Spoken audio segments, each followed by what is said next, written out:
Welcome to the Tech Leaders Podcast, the Women in Tech series.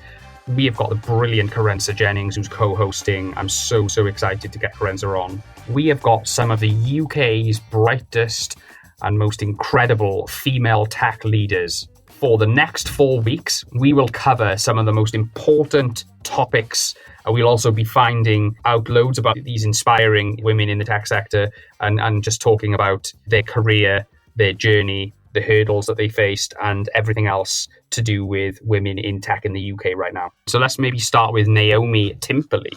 Yes. So if I'm not mistaken, you had come across Naomi before Kerensa, yeah? Yes, I actually met Naomi Timperley for the very first time in Buckingham Palace.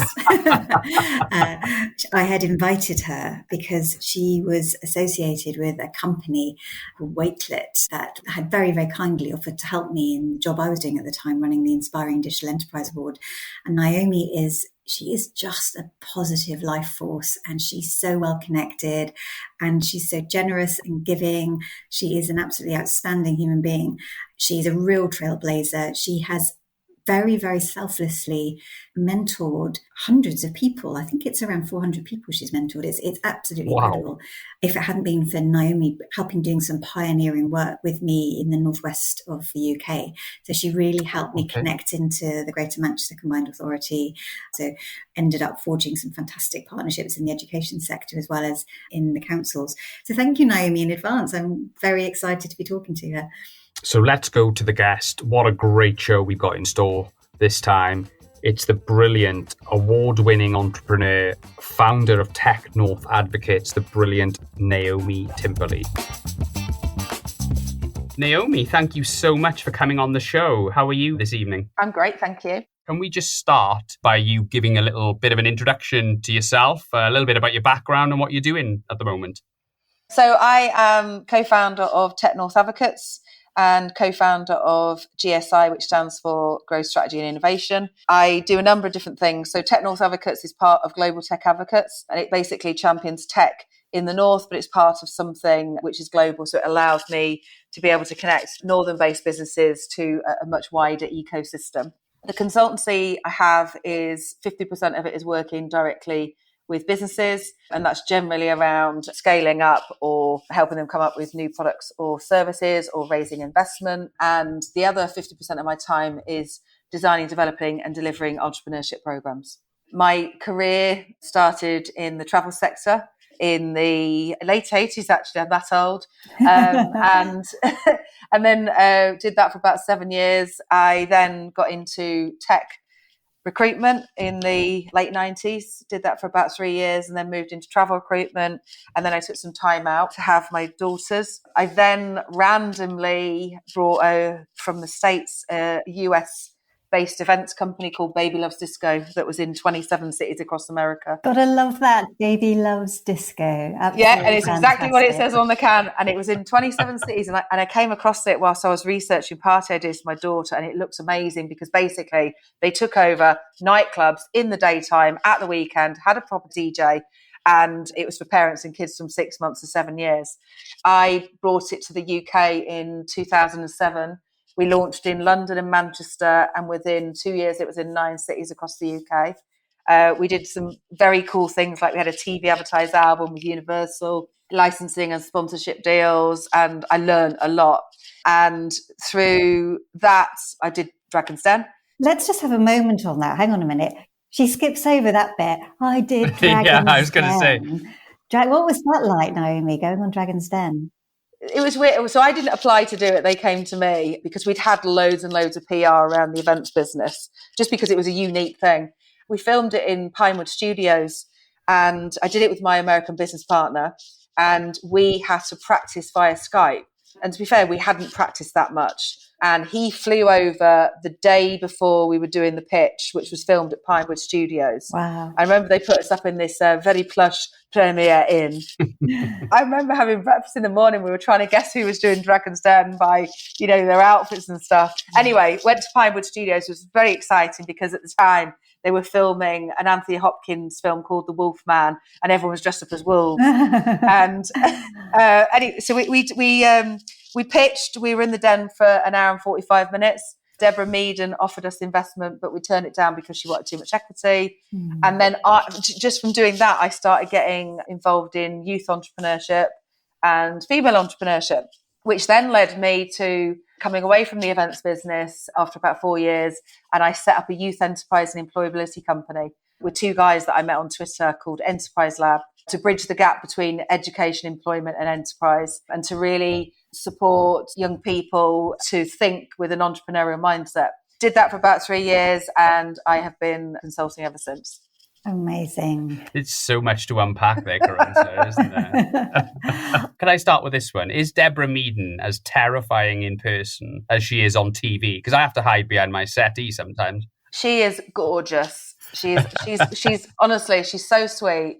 She's like, obviously we're Twitter friends now, but she's lovely. They did a follow-up show a year later. We were part of a film festival. We did a Baby Loves Bollywood, and she came along to the event, and she was just lovely, really nice. I'd go out for a glass of wine with her, put it that way.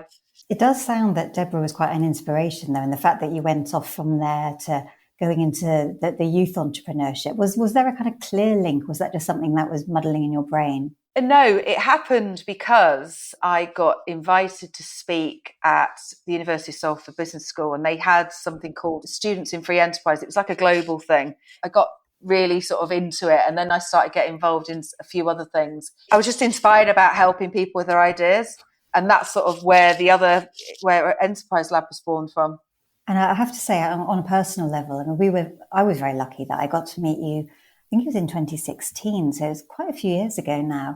And you made such an impact on the work I was doing, because you're just such a generous connector, and you spot potential in things, and you find ways of kind of almost being that kind of magical matchmaker that we all wish we had in life. And you do that so brilliantly. And I do joke, but it's not actually too much of a joke. It's actually quite rooted in truth, that thanks to all the connections you made across Greater Manchester, I genuinely think they are further ahead in their transformation plans and their digital enablement and digital empowerment plans. 100%. Because of you. Wow. I mean, really, really. I mean, I saw it with my very own eyes.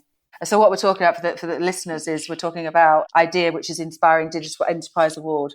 And it's a way of getting digital skills. So you've got the bronze, silver and gold award. And when we brought it into Wigan, one of the sort of test beds where they did it was a community centre. And there was two particular stories from that community centre that I still imprinted into my brain. There was one chap who had been a sort of virtual recluse, had depression and not been in a great way. The community group slowly got him to come to the community centre. He did his bronze award quite quickly, and was then showing other people that were coming to the community. So it gave him a purpose. And, within 6 months, he'd gone from being scared to leave the house to then sitting on a panel with the Mayor of Greater Manchester talking about IDEA Award. Brilliant. For those that may not know, I was the Chief Exec of the Inspiring Digital Enterprise Award. So I started that when it was basically we launched the Bronze Award in 2017. And I stayed there, taking it through its kind of digital journey and got it into 100 countries. But it wasn't just me. It was people like Naomi that did all the hard work of doing all that incredible connecting. And you did. I mean, you did help change people's lives because of all of that, and it was amazing to see. And I mean, in your growth journey as well. I mean, I've been sort of slightly stunned at all the work you do in the education space, and you now do a huge amount of work with Salford University, don't you? Yeah.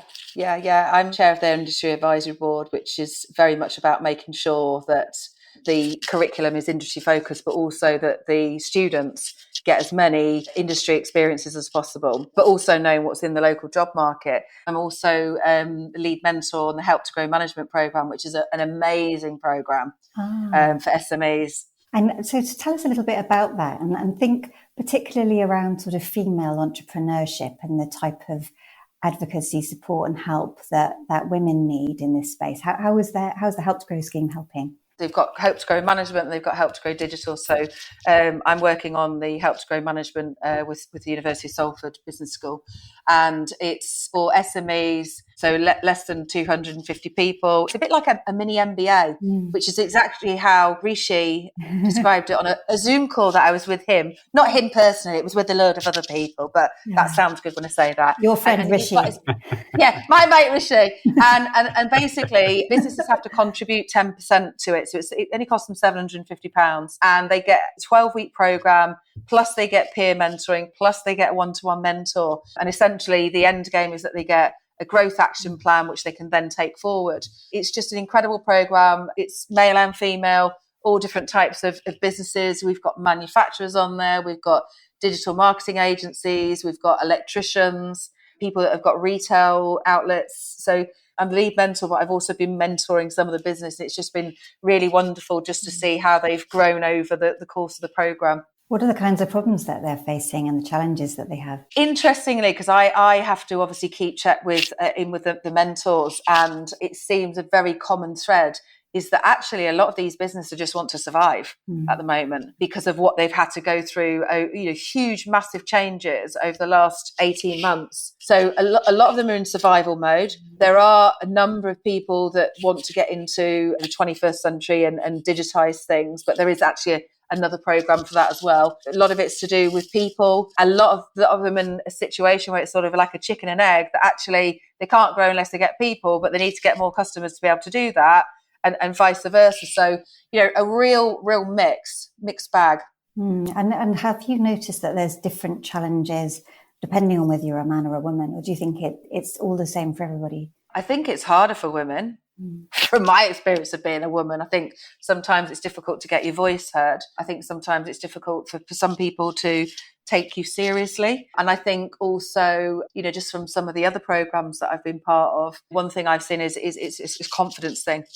But again, that can also be with men as well. So, I've done so many different programs, but I would say the biggest thing from the businesses that I've mentored historically, main thing's been confidence. Is about them believing in themselves and their ability to do what people are paying them to do, or for them to develop the products that people are buying. And how do you inspire them with confidence? I mean, let's imagine for a minute that I'm starting out. I've nailed my product is brilliant. I'm really happy with it. I love it. I've tested it. People think it's brilliant around me, but I'm really, really nervous about putting myself out there. I'm nervous of failure, perhaps. I'm nervous of getting it wrong, nervous of making mistakes, nervous of spending too much money in the wrong way. How do I feel a bit more confident about what I want to do? For me, my advice is to surround yourself with good people. So making sure it's a bit like having a toolbox. So I always say that you should have someone who's going to champion your cause. I think it's always good to have somebody who can be a wingman or wing girl, someone who can go along to events with you or connect you into an ecosystem. I think it's always good to have somebody who's going to give you a bit of their sparkle when they're not feeling great. So my advice, and I say this to businesses, is to find your tribes. And there are different tribes for different sectors, but also I think that others lift you. That's the first thing that I would say. I love that, Gareth. Isn't that lovely, this idea of sparkle? Absolutely. And find your tribe as well. I think I'm a big advocate of people just pursuing what they're passionate about, and not just getting a job or setting up a business because there's a good market there. Yeah.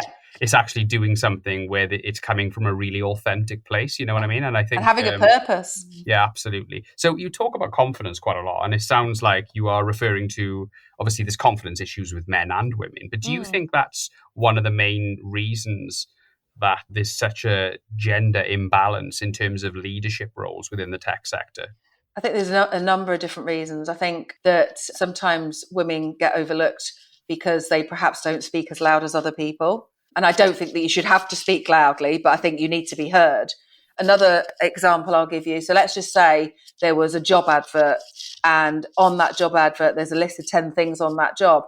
Generally, women will want to have at least 8 or 9 of them because they won't think, because I would say, and this is probably, I'm not men bashing at all, but I think sometimes women can be more conscientious. So they think that they've got to have all of those skills. A man will look at the same job spec, and if he's got 4 or 5 of them, he'll go for it.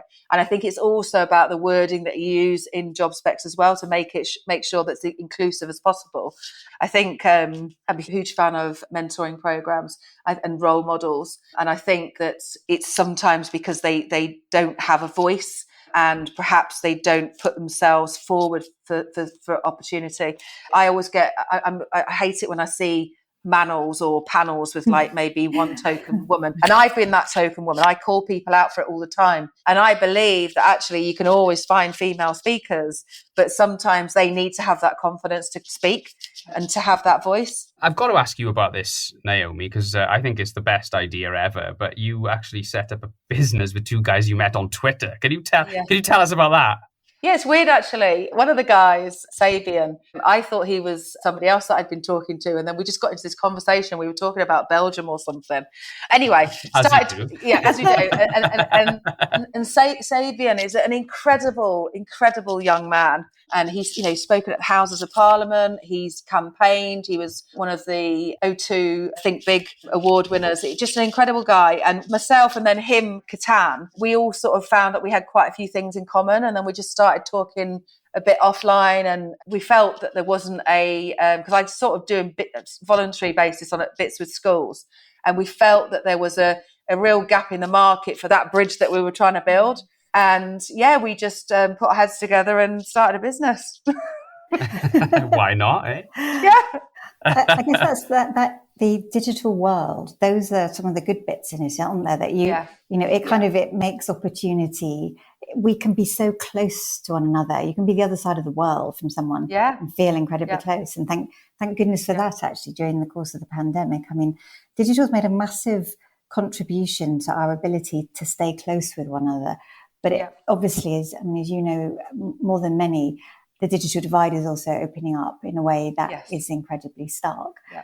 And I'm wondering, female leaders like you, what are the kinds of things that you can do to help bring that ladder down, to help the others up? Particularly, I'm thinking young girls who have missed out on a bit of schooling, missed out on education in the last sort of year and a half. It must be an even more scary place to be going into the digital marketplace in terms of trying to get a job, bridging those gaps. What are the things people like you and me should be doing to try to open up those opportunities? So I think a lot of this starts, obviously, at school. So I'm a volunteer enterprise advisor for my local school. And what that allows me to do is obviously they have careers people, but I'm an industry person who can come in. I can go to my pool of network and make sure that the young people are informed about what choices they've got as to whether they go on to further education, about apprenticeships, but also as well that they've also got the power of coming up with their own ideas. And do you know what? This was at the Olivia's grammar school. So, the kids at the grammar school have lots of opportunities anyway. What I did is I got them to think, because they're so used to indoctrinated into just doing the coursework and doing exams and almost like machine, and I got them to think differently, and they were like, can we just do that? We can just like have whatever idea. And I was like, yeah, just come up with the first thing that comes into your head and let's build on that. And they absolutely loved it. And then through that I've done do some work with a company called Digital Advantage who have funded programs, and they go into schools and they work with the school for a week. And they set up a digital agency within a class, 20 students. They'll start off identifying a problem that they want to solve with digital and work with them until the end of the week, where they've got a very basic MVP. They've got a website, they've got a pitch deck, they've got a content plan, they've got literally anything and everything. And it's the most incredible thing. But I've also done it in special needs schools as well. And I think obviously there's a lot of stats about women in tech, but actually people with neurodiversity, especially autism, the percentage of people that are autistic that go into the workplace generally is incredibly low. So I think there's loads of things you can do on a voluntary basis. I think even if you don't have kids, get in touch with your local school and offer to do a careers talk. And I think, to be fair, any school that I've worked with, I've said to them, and I know every school is very, very different, is go into the pool of businesses that you've got in your local area, but also parents, and lean on them. And just, even if you're just saying to people, donate 60 minutes of your time. Yeah. You're not asking for money, just 60 minutes of your time. Yeah, that precious gift of time. Yeah. Just giving a little bit of yourself. It's actually, it can be such a life-changing experience for a child, can't it? If they see a role model, someone a little bit further along who's doing something amazing that they may not have known anything about. Can I ask you, Naomi, we talk a lot on the show about, we try to provide valuable content for people who are job seekers or young people wanting a career, or, if you've got something to offer, how do you go about trying to mentor people and try to, provide help? There are lots of volunteer websites, but I'm just going to quickly just say something to you, is that I left school with a handful of CSEs, which is what GCSE used to be. Before, I didn't even do O-levels. I wasn't particularly academic at school, but I know that I'm bright. And I didn't go to university until I was 44. But it's never stopped me getting a job. And I remember when I first went for a job in recruitment, I went for a job as an admin assistant, and they told me that I was overqualified for it. So I went back to the agency that had put me forward, and I said, that's just rubbish. And actually, I know that they've got other jobs, recruitment consultant jobs. I want one of them. And they won't even look at you because you've not got a degree. So I bypassed the agency. I sent a fax to the recruiting agency that said I was overqualified for the admin job. And I said, I want 30 minutes of your time, and I want you to give me the opportunity to get you to understand why I could do a recruitment job. Because it's about people. And it's about selling. And they were overwhelmed that I'd had the balls to send them a fax, and they gave me 30 minutes of the time, and I had a job. And within 3 years, I was an account manager, and I was training the graduates that were coming in, but they still had this stupid graduate policy. And what's really fantastic is I've seen so many businesses, even if you think about like KPMG and companies like that, who are dropping their graduate policies and looking at new ways. So I think one thing that I would do is try and get as much opportunity, experience and conversations as you can. Everything starts with a conversation. But again, I get that some people don't have that confidence to get that first step. If you don't have the confidence to get that first step, find someone like me who can help you get that first step. I love what you said about, but I knew I was bright. And I think having that self-awareness and being able to disconnect, some people, as you were saying about graduate policies, rate people by their qualifications. Yeah. And we know that that's not the whole picture. And when you're a young person, you're going through your qualifications, it feels like the most important thing on the planet. What was it about you and your experiences and how people react to you that you had that feeling inside you that you did have that confidence to know you're bright? Because I just think that's something very precious that you could kind of pass on to others. I would say I was massively intimidated by universities until I actually went into one. I think for me, the world of sort of academia scared me a bit because I didn't go down the traditional route and didn't go to university. But actually the school comprehensive that I went to in Farnborough, not many of us went down that path. And I think, just going back to the confidence that I knew that I've got a lot of common sense. I haven't got a logical mind as in numbers type thing, but what I can do is I can assess situations very clearly. And I think a lot of this has been, due to my upbringing of my mum, who's an incredible woman, and a bit my dad. And one thing I do see from people that I have mentored and businesses that I've worked with is a lot of people have waves of imposter syndrome. Nobody is doing everything perfectly, okay? And I think teaching young people that actually that's the case is that sometimes we're just winging it is okay. Obviously, you can't wing that if you're flying a plane or a train or something like that. You can't just wing it. But I think just having that self-belief in yourself, and I'm not saying I feel like that all the time, because there are waves of me thinking, how the hell am I going to do that? But generally, I think it's from a place of me believing and having that self-belief. But it's taken me a long time to get there. So I was just curious to get your thoughts, and possibly Kerensa's as well, about the sort of Jen said and the younger people getting into young entrepreneurs, and because they've got a different take on a lot of things than sort of millennials and Gen Xers. Obviously, they sort of want to work for more purposeful organizations where it's not just about profit, it's about, doing good and things like that. What change do you think we're going to see from Gen Z in the workplace based on, their sort of perception of what they want from their careers? Do you think there's going to be any big macro shifts over the next 10 years? I think this is already happening. I think that businesses can't just recruit on paying the biggest salary. It's about, what's their underlying purpose. I think there was a whole thing like 5-6 years ago when people were getting like plastic ball pits and you could have dogs walking around. Well,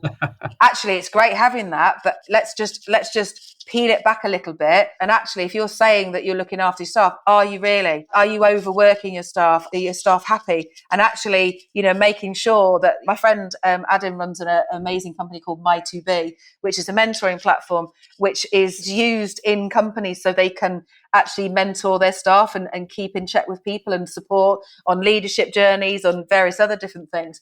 But yeah, I think things are happening already. The fact that the likes of KPMG and Deloitte and people like that are dropping their graduate policies. There's a huge shortage of tech talent at the moment because you're getting London-based business or even, worldwide businesses. And this is, in Manchester, it's probably the same in London as well, who are getting talent, saying to people that they can work from home. So I think different ways of training. I think COVID has accelerated. The last 18 months has massively accelerated the way that we work. And I think the way that we work is going to change forever. But people can't just recruit based on, yes, we're going to pay you more money. I think people want more than that. I would agree with that. And I'm a trustee at the Centre for the Acceleration of Social Technology, so called CAST. And we're doing lots of interesting things there. And they incubate something called Catalyst, which is helping the third sector and civil society. And we've just recently gone through a recruitment exercise, which was a completely blind, CV-less recruitment exercise. And this was designed to try to reach out to all kinds of different people and just try and see if we can surface the best possible talent. And so it was based on answering some questions. And, even then, to your point, Naomi, about autism and neurodiversity, it's really hard to try to think of a fully accessible recruitment exercise and try to make sure that you're really doing your best to think about all of those things. But I agree with you that the change is already happening. And actually, young people, when they come into the workforce, if they don't like what you're offering them, they'll go off and do something else.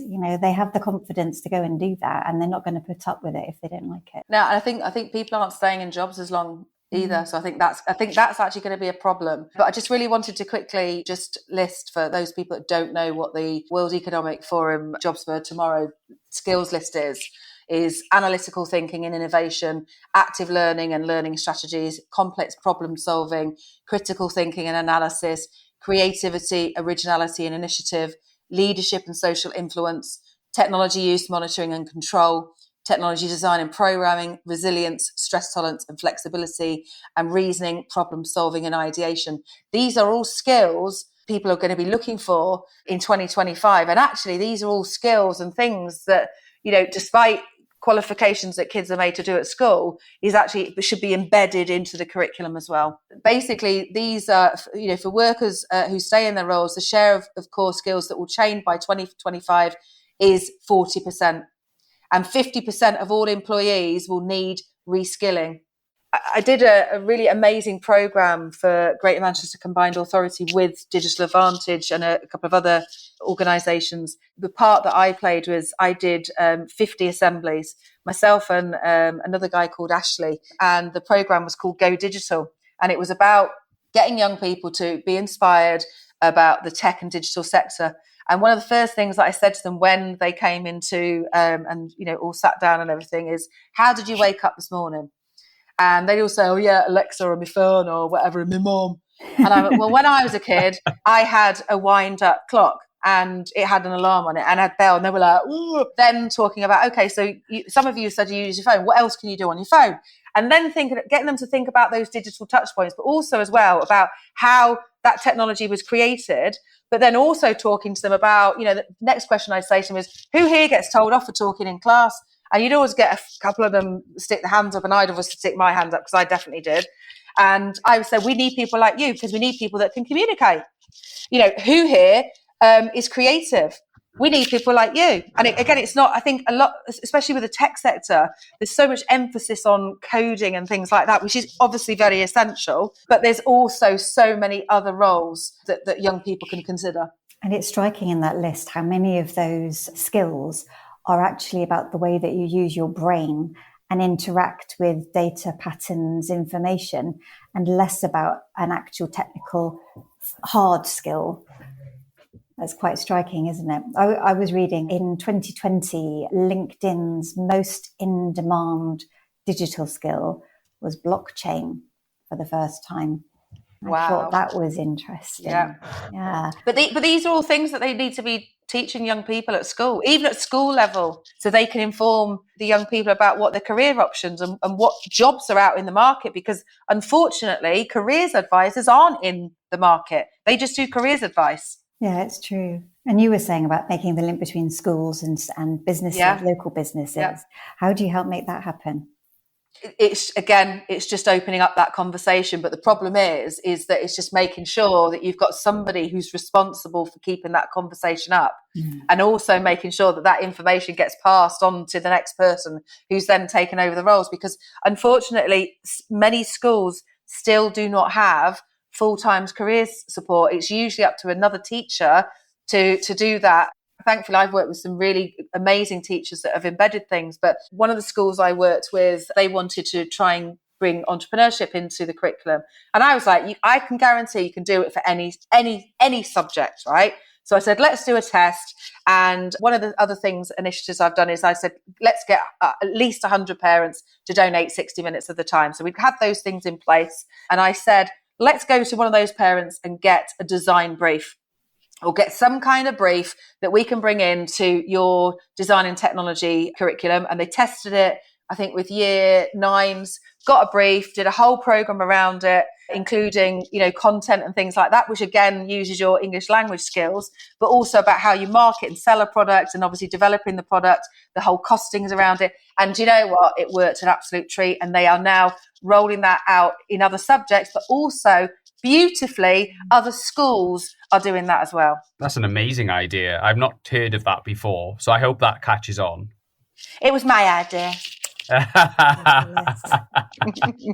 Is the education system a little bit guilty of pushing young women into stereotypical careers, almost subconsciously, do you think? Or have we kind of corrected that now and it's going in the right direction? No, we haven't. So, if we look at some of the stats, the UCAS data, computer science related degrees, and we're just talking about degrees now, female grads account for 15 to 16% of people doing computer science. And actually, after the first year, that drops even lower. So one of the things with the Go Digital program was also getting young people to consider computer science. Some schools have actually dropped it, which I am astounded by. But actually, I think, again, the way that it's marketed into the schools, but also, looking at the opportunities that you can do with computer science, I think there is definitely a lot of work that needs to be done. But again, that's to do with role models. Yeah, absolutely. And I think you guys are massive role models, and I'm really honoured to be on a call with you to talk about this subject. But yeah, I think obviously we're coming towards the end now. So I just wanted to ask you a couple of questions. I'll tell you what, let me just start with this one. What advice would you give to your 21-year-old self, Naomi? I would say really simply, you need to give yourself a break, and you need to believe in your capabilities, and you need to be open to learning as well. I think I am very, very different person to what I was at 21 now. And I think for me, I found my way after I had kids. I think the ONS data came out this year as said it was 31% of UK tech jobs are being held by women. What advice do you give to business leaders who genuinely want to have a better gender balance in their teams? Mm-hmm. How do you advise? What do you say to them to get them to, have more female applicants to the roles that they want to hire for? Really simple things. You can start with really simple things. And I'll give you an example. I'm not going to say who the company was. I remember there was one particular organisation, publicly funded organisation actually, and they posed that question as to why they weren't getting more female businesses applying to their programs. And I said, have you looked at your website? your website is all blokes. I said, there's no diversity on there. So it's even really simple things like, okay, in your marketing, on your website, in your job, making sure that actually the job adverts are tailored to make it as inclusive as possible. Just those really simple things around the marketing of your business and what people are seeing when they first see it. And actually making sure that the women that you have got in the business are role models for people to come in. But I think really simple thing is making sure that actually what people can publicly see, if I'm applying for a job and I go onto a website and I see that it's all blokes, the first thing I'm going to question to the company that I'm having, is it just blokes that work there? So a think there's a couple of simple things that you can do. But I think also as well, I always encourage, again, probably you can't do it at a senior level, but making sure that you're part of the local ecosystem. And again, making sure that you've got junior members of staff that have the autonomy to be able to do that within the time. That it's not that they have to do it as an extra thing, that actually they're part of the ecosystem so they can see, there are other women that work at organisations. But I think, just the main thing is what people can visually see from the outside.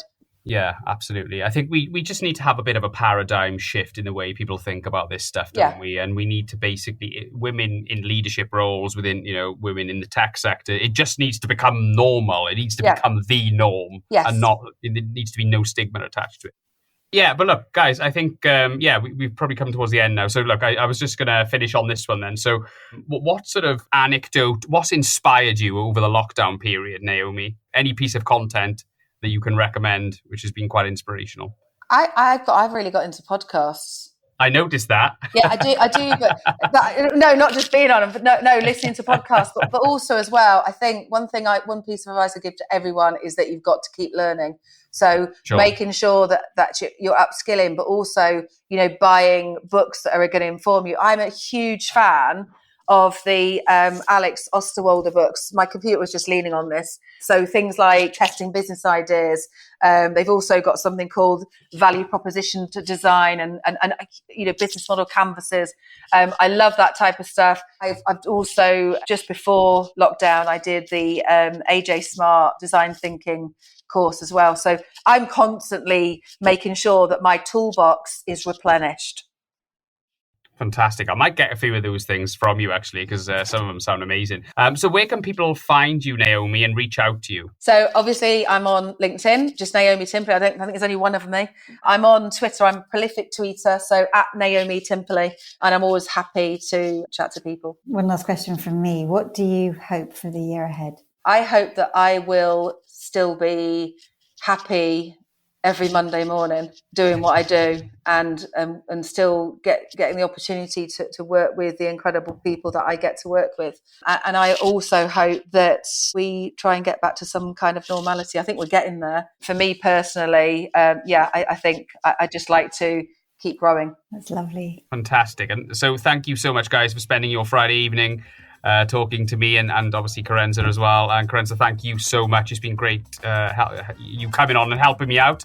It's you've asked all the best questions. You've upstaged me a bit, but that's what you came on to do. But look, thanks so much, guys. Thank you so much for coming on the podcast, Naomi. Thank you. Pleasure.